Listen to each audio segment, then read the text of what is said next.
ako na guys. Hi everyone.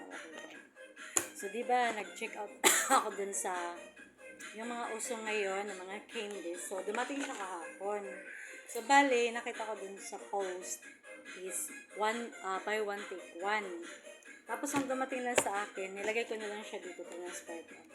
May store ako dito ko nilagay yung mga candies. Candies kasi yung laman ko. So, ngayon, nilagay ko dito. So, isang balot lang siya. Tinapon ko na yung wrapper. So, Shopee.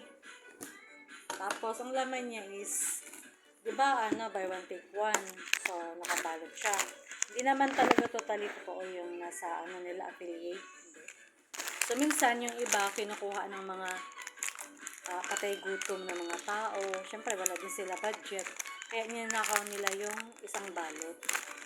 So, nakalagay dun, buy one, take one. Tapos pagdating sa'yo, isa lang balot. Proven ko na yan dahil suki na ka ng shopping TikTok shop. Dahil may store pa lang ako. Lagi na ako nag-order. So, mayaman na sa akin si Shopee, saka sa TikTok. Tapos yung mga, kanyari, yung mga collagen. So, yung isa, promo yung isang carton na parang jelly. So, isang box yon. Ang laman nun is 44. Tapos yung dumating sa akin, 6 na piraso lang. Tapos yung the rest, yung 38 pieces kinuha. So, kagaya din ito. So, isang balot siya, guys. Tapos yung mga, yung mga candy nila na nakalagay dun sa parang bag na transparent. Hindi naman talaga yun ang mga candies na nilagay nila na mga chocolate na parang pag nginat-ngat mo siya, parang tipong yung mag-glue stick, hindi. So, mapunta tayo. Ang masarap lang dito is ito. So, wala naman to dun eh. So, tingnan mo, kakaiba, diba?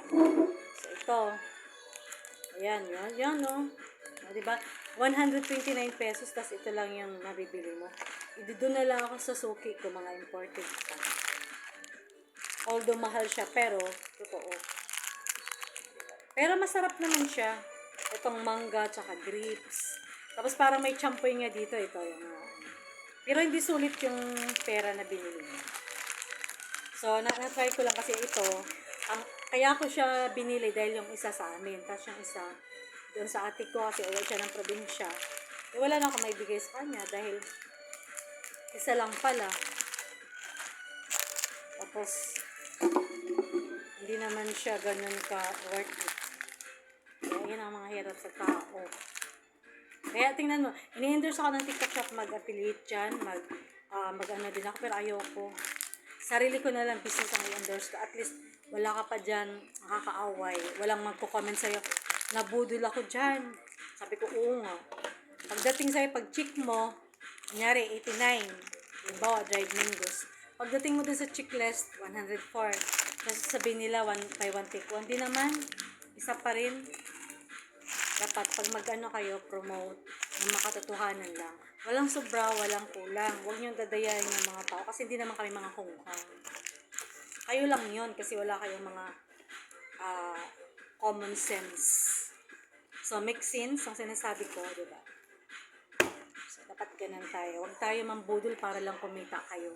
Dahil babalikin sa inyo yung mga tao na pagsamantala at walang tiwala sa sarili. Gusto nyo bang panlamang? Nakakaranas kayo ng mga circumstances na hindi nyo pa natatamasa sa tanang buhay nyo. Or else, lahat ng buong pamilya nyo magdudurusa. Because mouth is powerful, lalo na sa mga taong mayroong, atraso. Tapos kapag kinurse ka ng ibang tao, tatalab sa inyo yun. Unless kung naging mabait ka sa kanila or mabuti kang tao na wala kang nagawang kasalanan. So, because, diba, I'm so attached in the most highly above. And no one can harm me. Because I am genuine. Be true to yourself, not to be hypocrite, nor fabricated, nor filter, and nor sugarcoating. So, kailangan, dahil lahat tayo anak ng Diyos. Siguro sa inyo, yung anak kayo ng mga demons, kaya ganun ang nagagawa. So, yeah, just mind at love. Be mindful, and I love you all over the world. So, lagi na ako, minsan nakaka-turn off din mag-scroll or kasi ako mahilig talaga ako sa mga something kakaiba. Pag may nakita ko na medyo hindi familiar sa akin, tapos gusto ko mag-gift sa mga taong gusto ko. So, talagang nagbibili ako. Pero kapag ganun ang mga tao, mga kasalamuha mo dito, tayo-tayo lang, mga tiktokers, mga tao sa earth, nagkakanda budul-budulan pa. Diba? So, pag namatay kayo, punta kayo sa hell. Tapos yung mga tao kagaya namin, syempre mapunta kami sa heaven. 100% all over the world. Alam naman sabihin ko, mapunta ako sa hell. Wala akong ginagawa masama. Diba? So, respeto lang. Yun lang. That's all. Thank you. I love you all. Amen. Address.